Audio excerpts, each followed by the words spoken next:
Shangla Besham police کی بڑی کارروائی، چیک پوسٹ پندیاڑ پر چیکنگ کے دوران گاڑی سے بڑی تعداد میں اسلحہ برآمد کر لیا گیا۔ ڈی پی او شانگلہ عمران خان کی ہدایت پر ضلع بھر میں داخلے اور خارجی راستوں پر سخت چیکنگ کی جا رہی ہے۔ انچارج چیک پوسٹ پندیاڑ شاہ محمد کی جانب سے کارروائی عمل میں لائی۔ چیکنگ کے دوران ایک موٹر کار کی تلاشی لی۔ تلاشی کے دوران گاڑی کی ڈگی سے 9 عدد رائفل، 223 بور، 1 عدد رائفل، 222 بور اور 10 عدد میگزین برآمد کر لیے۔ علی شان ولد محمد اسحاق سکنہ کینٹ لاہور نے اسلحے کو اپنی ملکیت ظاہر کی، لیکن جن کے پاس کوئی قانونی دستاویزات نہیں تھی۔ پولیس نے ان کے خلاف کارروائی کرتے ہوئے گرفتار کر کے تھانہ بشام حوالات منتقل کر دیا۔ ملزم علی شان ولد محمد اسحاق سکنہ کینٹ لاہور کے خلاف تھانہ بشام میں مقدمہ درج کر لیا۔ اس موقع پر نوجوان پولیس آفیسر شاہ محمد کا کہنا تھا، پولیس کے ہر افسر و جوان نے گزشتہ 2 اشروں سے ہر قسم کے حالات و واقعات کے باوجود اپنے فرائض وابستہ تقوات سے بڑھ کر ادا کیے اور ہر رینک کے افسر و جوان نے اپنی قیمتی جانوں کے نذرانے پیش کر کے امن بحال کیا۔ شاہ محمد کا مزید کہنا تھا کہ شانگلہ کی معیشت ٹورزم سے منسلک ہے۔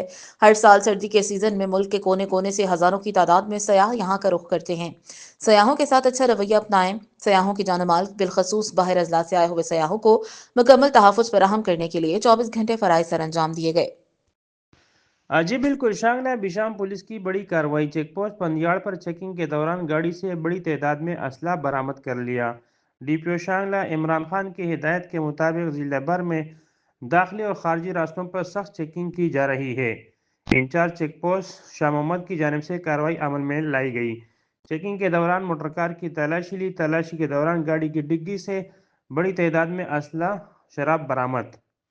پولیس نے ملزم کو گرفتار کر کے مقدمہ درج کر لیا۔ اس موقع پر نوجوان پولیس افسر شاہ محمد کا کہنا تھا کہ پولیس کے ہر افسر و جوان نے گزشتہ 2 اشروں سے ہر قسم کے حالات کے باوجود اپنے فرائض وابستہ توقعات سے بڑھ کر ادا کیے ہیں اور ہر رینک کے افسر و جوان نے اپنی قیمتی جانوں کے نذرانے پیش کر کے امن بحال کیا ہے۔ شاہ محمد کا مزید کہنا تھا کہ شانگلہ کی معیشت ٹورزم سے منسلک ہے۔ ہر سال سردی کے سیزن میں ملک کے کونے کونے سے ہزاروں کی تعداد میں سیاح یہاں کا رخ کرتے ہیں۔ سیاحوں کے ساتھ اچھا رویہ اپنائیں۔ سیاحوں کی جان و مال بالخصوص باہر اضلاع سے آئے ہوئے سیاحوں کو مکمل تحفظ فراہم کرنے کے لیے 24 گھنٹے فرائض سر انجام دیں گے۔